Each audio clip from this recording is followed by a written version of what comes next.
இன்னைக்கு வெள்ளிக்கிழமை காலையில் பிரம்ம முகூர்த்த பூஜையோட 4வது நாள். இன்னைக்கு காலையில் 4 மணிக்கு எழுந்திரிச்சிட்டேன். 4 மணிக்கு எழுந்திரிச்சு வாசலில் சாணி தெளித்து கூட்டி கோலம் போட்டுட்டு அதுக்கப்புறமா தான் குளிச்சுட்டு வந்திருந்தேன். இன்றைக்கி வந்து பார்த்திங்கன்னா அமாவாசை அப்படிங்கிறதுனால கோலம் போடலாமா போடக்கூடாதான்னு ஒரே கன்ஃபியூஸ்டு. எனக்கு வந்து பார்த்திங்கன்னா மாமனார் மாமியார் 2 பேருமே கிடையாது. இன்றைக்கி அவங்களுக்காக நான் விரதம் இருக்கணும். அப்புறம் லாஸ்ட்டாக வந்து பார்த்திங்கன்னா மார்கழி மாதம் அப்படிங்கிறதுனால சரி கோலம் போட்டுடலாம் அப்படின்னு சொல்லிட்டு கோலம் போட்டுட்டேன். போட்டதுக்கு அப்புறமா நான் வந்துட்டு குளிக்க போயிட்டேன். அதுக்கு முன்னாடி பாப்பாவுக்கும் தண்ணி விலகி வச்சு குளிக்க சொல்லிவிட்டு அதுக்கப்புறம் தான் நான் குளிச்சிருந்தேன். இன்றைக்கி கோலம் கொஞ்சம் பெருசாக போட்டதுனால டைம் ஆயிடுச்சு.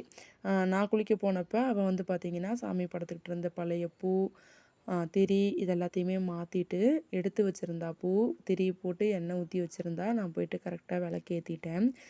பிரம்ம முகூர்த்த பூஜை வந்து பார்த்திங்கன்னா இன்றைக்கி 4 மணிக்கு எழுந்திரிச்சு 5:45க்குள்ளே நல்லபடியாக வந்து பார்த்திங்கன்னா பூஜையை ஃபினிஷ் பண்ணிட்டேன். ரொம்பவே ஹாப்பியாக இருந்துச்சு.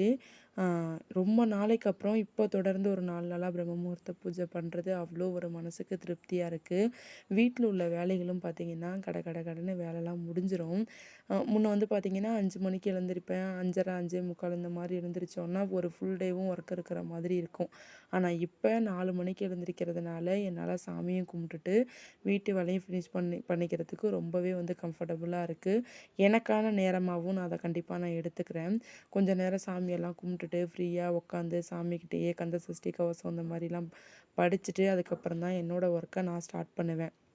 நீங்கள் யாரெல்லாம் பிரம்ம முகூர்த்த பூஜை பண்ணியிருக்கீங்க, பண்ணிக்கிட்டு இருக்கீங்க, பண்ண போகிறீங்க அப்படின்னு சொல்லிட்டு கண்டிப்பாக கமெண்ட்டில் சொல்லுங்கள். நான் வந்து பார்த்திங்கன்னா இன்றைக்கி நல்லபடியாக வந்து பிரம்ம முகூர்த்த பூஜை பண்ணி முடிச்சிட்டேன்.